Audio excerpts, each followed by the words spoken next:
പ്രിയപ്പെട്ട ഉദ്യോഗാർത്ഥികളെ, നമ്മൾ ഇന്ന് ചർച്ചയ്ക്ക് എടുക്കാൻ പോകുന്നത് ലോകത്തിൻ്റെ മനഃശാസ്ത്ര ചിന്തകൾക്ക് ഒരു ചെറിയ മാറ്റം വരുത്തിയ ജോൺ ബി വാട്സൺ അഥവാ ജെ.ബി. വാട്സൺ എന്ന് പറയുന്ന ബിഹേവിയറിസ്റ്റിനെ കുറിച്ചാണ്. സാധാരണഗതിയിൽ ഇതുപോലെ ജോൺ ബി വാട്സണുമായി ബന്ധപ്പെട്ട വീഡിയോസ് വളരെ പരിമിതമാണ്. അതുകൊണ്ട് തന്നെ ഇത് കൃത്യമായും നിങ്ങൾ പഠിക്കുക. കുറച്ച് കാര്യങ്ങൾ മാത്രമേ ഉള്ളൂ. ആരാണ് ജെ.ബി. വാട്സൺ എന്ന് പറയുന്നത്? പാവ്ലോവിനെയും തോണ്ടക്കിനെയും സ്കിന്നറെയും അറിയാവുന്ന നമ്മൾ, അവർ മൂന്ന് പേരും പെരുമാറ്റവാദത്തിൻ്റെ അല്ലെങ്കിൽ ബിഹേവിയറിസത്തിൻ്റെ അല്ലെങ്കിൽ വ്യവഹാരവാദത്തിൻ്റെ വക്താക്കളായിരുന്നു എന്ന് നമുക്കറിയാം. സോ ആ വ്യവഹാരവാദം എന്ന സ്കൂൾ ഓഫ് തോട്ട്, ചിന്താധാര ലോകത്തിൻ്റെ നെറുകയിലേക്ക് എടുത്തു വെച്ചിട്ടുള്ള മനഃശാസ്ത്രജ്ഞനാണ് J B. Watson. So we consider the world consider father of behaviourism, പെരുമാറ്റവാദത്തിന്റെ പിതാവ്, ബിഹേവിയറൽ സൈക്കോളജിയുടെ പിതാവായിട്ട് അറിയപ്പെടുന്നു അദ്ദേഹം.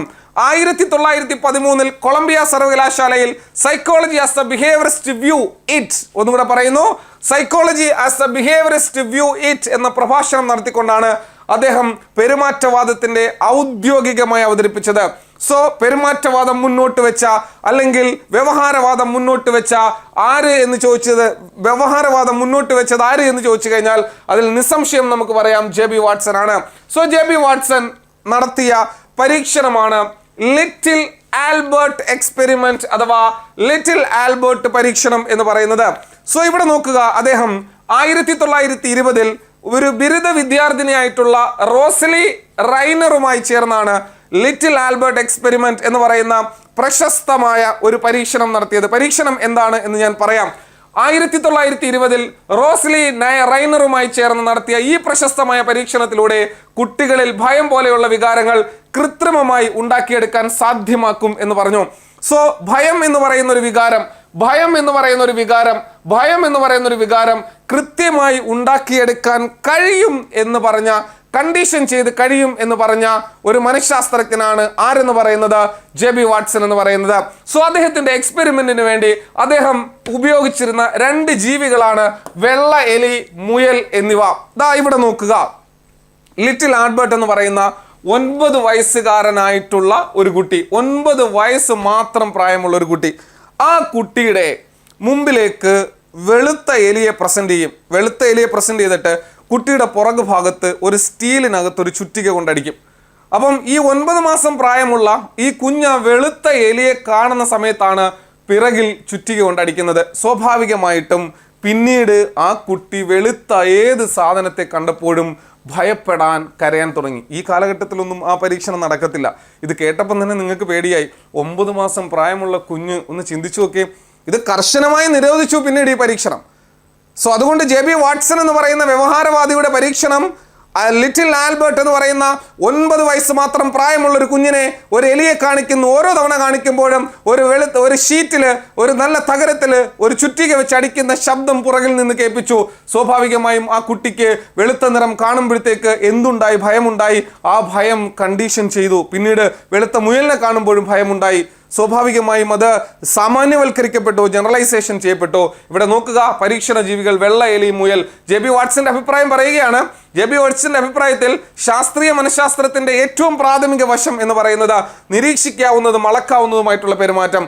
മനഃശാസ്ത്രത്തിൽ ഒരാളുടെ മനഃശാസ്ത്ര സങ്കല്പത്തെ അല്ലെങ്കിൽ മനഃശാസ്ത്ര കാഴ്ചപ്പാടുകളെ, അയാളുടെ പെരുമാറ്റത്തെ, അയാളുടെ ബിഹേവിയറൽ ആസ്പെക്റ്റിനെ തിരിച്ച് നമുക്ക് നിരീക്ഷിക്കാൻ, അളക്കാനും കഴിയുമെന്നാണ് അദ്ദേഹം പറഞ്ഞത് ആ ലിറ്റിൽ ആൽബർട്ട് എക്സ്പെരിമെന്റിലൂടെ. കുട്ടികളുടെ വികാസത്തെക്കുറിച്ചുള്ള വാട്സന്റെ തീവ്ര പരിസ്ഥിതിവാദ വീക്ഷണം അനുസരിച്ച് ഒരു വ്യക്തിയെ രൂപപ്പെടുത്തിയെടുക്കുന്നതിൽ ഏറ്റവും പ്രധാന പങ്ക് വഹിക്കുന്നത് പാരിസ്ഥിതിക ശക്തികളും കണ്ടീഷനിങ്ങുമാണ്. ഇവിടെ കണ്ടീഷനിങ് നമ്മൾ പറഞ്ഞു. കണ്ടീഷനിങ് എന്ന് വെച്ച് കഴിഞ്ഞാൽ എന്താ? അനുബന്ധം. അതായത് വെളുത്ത നിറത്തോട് കുട്ടിയെ ഭയമുണ്ടാക്കി. അപ്പോൾ അവൻ്റെ ചുറ്റുപാടുകളിൽ നിന്നും അവൻ അറിയുന്ന അറിവുകളും കാണുന്ന വസ്തുതകളും അവനിൽ ഉണ്ടാകുന്ന ഭയവും എല്ലാമാണ് അവൻ്റെ വ്യക്തിത്വത്തെ രൂപപ്പെടുത്തിയെടുക്കുന്നത് എന്നുള്ളത് കൃത്യമായി പറയുന്നു. ഒരു വ്യക്തിയെ രൂപപ്പെടുത്തിയെടുക്കുന്നത്. അതുകൊണ്ടാണ് പലപ്പോഴും പറയാറുള്ളത്, കൊച്ചു കുട്ടികളുടെ മുമ്പിൽ വെച്ച് നിങ്ങൾ ആക്രോശിക്കരുത്, ബഹളം വെക്കരുത്. കുട്ടിക്കാലത്തെ അവനിൽ ഉള്ളിൽ ഭയമുണ്ടാകും. അത് അൺകോൺഷ്യസ് പാർട്ടിൽ അങ്ങനെ അടിഞ്ഞു കിടക്കും. ഇവിടെ ലിറ്റിൽ ആൽബർട്ടിന് 9 മാസം മാത്രമേ പ്രായമുള്ളൂ. എത്രത്തോളം ഇമോഷണൽ ഡെവലപ്മെന്റ്, എത്രത്തോളം ഇന്റലക്ച്വൽ ഡെവലപ്മെന്റ്, എത്രത്തോളം മോറൽ ഡെവലപ്മെന്റ് ഒന്നുമാകാതിരിക്കുന്ന ഒരു ഘട്ടം. ഒരു 9 മാസം പ്രായമുള്ള ഒരു കുട്ടി, സ്വാഭാവികമായിട്ടും നിങ്ങൾ മനസ്സിലാക്കുക. സോ പരിസ്ഥിതി ശക്തികളും കണ്ടീഷനിങ്ങുമാണെന്നുള്ള കാര്യം മനസ്സിലാക്കുക. വാട്സന്റെ അഭിപ്രായത്തിൽ ശിശുക്കളിൽ നിരീക്ഷിക്കാവുന്ന 3 അടിസ്ഥാനപരവും ഉപാധികളുമില്ലാത്ത വൈകാരിക പ്രതികരണങ്ങൾ ഏതൊക്കെയെന്ന് വെച്ച് കഴിഞ്ഞാൽ, അടിസ്ഥാനപരവും ഒരു ഉപാധിയും ഇല്ലാത്ത 3 വൈകാരിക പ്രകടനങ്ങളാണ് ഭയം, കോപം, സ്നേഹം എന്ന് പറയുന്നത്. സോ സ്വാഭാവികമായിട്ടും ഉപാധികളില്ല എന്ന് പറയാൻ കാരണം ഈ ഭയവും സ്നേഹവും കോപവും എല്ലാം അവന്റെ ഇന്റലക്ച്വൽ ഡെവലപ്മെന്റിന്റെ വളർച്ചയ്ക്ക് മുമ്പ് തന്നെ കണ്ടീഷൻ ചെയ്ത് മാറ്റാൻ കഴിഞ്ഞു എന്നുള്ളതാണ്. ലിറ്റിൽ ആൽബർട്ടിന് ഭയം ഉണ്ടാക്കാൻ വെറും 9 മാസം മാത്രം പ്രായമുള്ള ആ ലിറ്റിൽ ആൽബർട്ടിന് ആ പ്രായത്തിൽ ഭയം ഉണ്ടായല്ലോ. സ്വാഭാവികമായും അത് കണ്ടീഷൻ ചെയ്യാൻ കഴിഞ്ഞല്ലോ. അതുകൊണ്ടാണ് പറയുന്നത് വാട്സന്റെ അഭിപ്രായത്തിൽ ശിശുക്കളിൽ നിരീക്ഷിക്കാവുന്ന 3 അടിസ്ഥാനപരവും ഉപാധികളുമില്ലാത്തതായ വൈകാരിക പ്രതികരണങ്ങളാണ് ഭയം, കോപം, സ്നേഹം എന്ന് പറയുന്നത്. സോ മുയൽ, വെള്ളക്കോട്ട്, പഞ്ചി തുടങ്ങിയ സമാനമായ വെളുത്ത രോമമുള്ള വസ്തുക്കളോടും ആ കുട്ടി പിന്നീട് ഭയം കാണിച്ചു. അതിനെയാണ് നമ്മൾ എന്തെന്ന് പറയുന്നത്? സ്റ്റിമുലസ് ജനറലൈസേഷൻ എന്ന് പറയുന്നത്. ഇപ്പോൾ ഉദാഹരണം, നമ്മൾ പാവ്ലോവിന്റെ സ്റ്റിമുലസ് ജനറലൈസേഷൻ പഠിക്കാറില്ലേ? സോ ഈ കൺസെപ്റ്റ്, പാവ്ലോവിന്റെ സ്റ്റിമുലസ് ജനറലൈസേഷൻ എന്ന് പറയുന്ന ഒരു കൺസെപ്റ്റ് വളരെ ശക്തമായ രീതിയിൽ വാദഗതി ഉന്നയിച്ച വ്യക്തിയാണ് ഏതെന്ന് പറയുന്നത് ഈ ജെ.ബി. വാട്സൺ എന്ന് പറയുന്നത്. അതായത് വെള്ള എലിയോട് കാണിച്ച ഒരു എക്സ്പെരിമെന്റിൽ നിന്നും വെളുത്ത പൂച്ചയെ കാണുമ്പോഴും വെള്ള നിറം കാണുമ്പോഴും വെള്ള കോട്ട് കാണുമ്പോഴും കുട്ടിക്ക് എന്തുണ്ടായി? ഭയമുണ്ടായി. അതായത് ഭയം എന്ത് ചെയ്തു? ജനറലൈസ് ചെയ്യപ്പെട്ടു, സാമാന്യവൽക്കരിക്കപ്പെട്ടു. അതായത് നമ്മൾ കുട്ടിക്കാലത്ത് കുട്ടികൾക്ക് പോലീസിനെ കാണിച്ചിട്ട് ചോറ് കൊടുക്കുമ്പോൾ ഈ പോലീസ് വന്ന് പോലീസ് മാമൻ വരും ഇല്ലേ ചോറ് തിന്നാൻ പറഞ്ഞാൽ പിന്നീട് ഒരു വാച്ച്മാൻ കാക്കി യൂണിഫോം ഇട്ടാലും കുട്ടിക്ക് ഭയമുണ്ടാകും. അതിനെയാണ് സ്റ്റിമുലസ് ജനറലൈസേഷൻ എന്ന് പറയുന്നത്. അത് കൃത്യമായും പറയുന്നു. ഓക്കെ, ദാണ്ട് അവസാനം ഞാൻ കൺക്ലൂഡ് ചെയ്യുകയാണ്. ഇത് പറയാതെ പോയാൽ ഒരു അധ്യാപകൻ എന്നുള്ള നിലയിൽ എനിക്ക് അത് മാനസികമായും ധാർമ്മികമായും ബുദ്ധിമുട്ടാണ്. ഒരു പിഞ്ചുകുട്ടിയിൽ മനഃപൂർവ്വം ഭയം ഉണ്ടാക്കിയതും അതിനുശേഷം ആ ഭയം മാറ്റാൻ കുട്ടിയെ സാധാരണ നിലയിലാക്കാത്തതും കടുത്ത ധാർമ്മിക പ്രശ്നങ്ങൾക്ക് കാരണമായി. ആധുനിക മനഃശാസ്ത്ര നിയമപ്രകാരം ഇത്തരം പരീക്ഷണങ്ങൾ കർശനമായി നിരോധിച്ചിരിക്കുന്നു. കൃത്യമായി വായിക്കുക. ജെ.ബി. വാട്സന്റെ പരീക്ഷണം പോലെ ഇനി ഒരു പരീക്ഷണം ഉണ്ടാക്കാൻ പാടില്ല.